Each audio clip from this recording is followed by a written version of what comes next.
fabriquer de l'électricité et des engrais à partir des ordures ménagères. C'est une réalité à la décharge de la région de Rabat. La structure a été visitée par Rose Christiane Osuka à Rapanda, l'édile de la commune de Libreville. C'était lors de son récent séjour de travail au Maroc. Envoyés spéciaux Yves Ghislain Mitumba, Prestine Ngwaïman. Ici, la route qui mène à la décharge de Rabat. Les membres du conseil municipal de Libreville sont conviés à une séance de travail.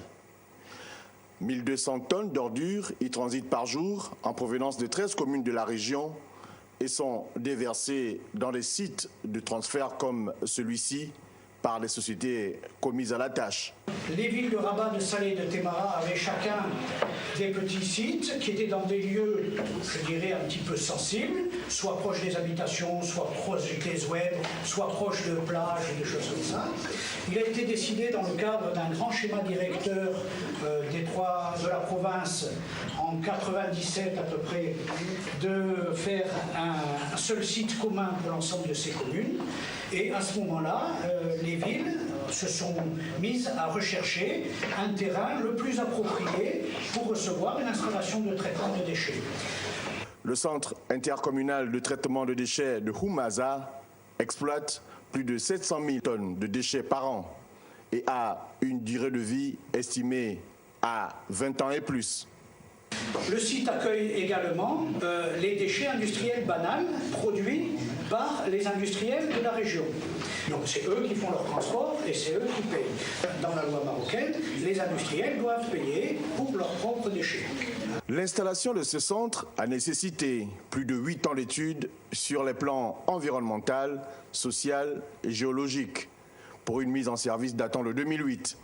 Le problème qui s'est posé sur ce site, qui s'est posé aux autorités, ça a été que c'était des parcelles, tout le foncier était des parcelles titrées privées. Donc l'administration a dû procéder à une expropriation.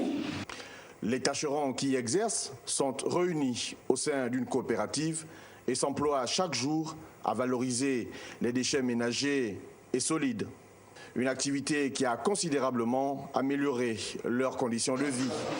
La séance de travail a été jugée bénéfique par l'édile de la commune de Libreville. Fin de séjour fructueux pour la délégation gabonaise qui ramène dans ses bagages le contrat de signature de jumelage entre les villes de Rabat et Libreville. Dans les prochains jours, un comité de suivi va être mis en place pour la matérialisation de cette signature, mais surtout pour l'identification et le choix des axes de coopération qui seront donc dans l'immédiat réalisés. Ici, à Rabat, Yves Ghislain Mitumba, Prestine Ngwaïman, pour Gabon Télévision.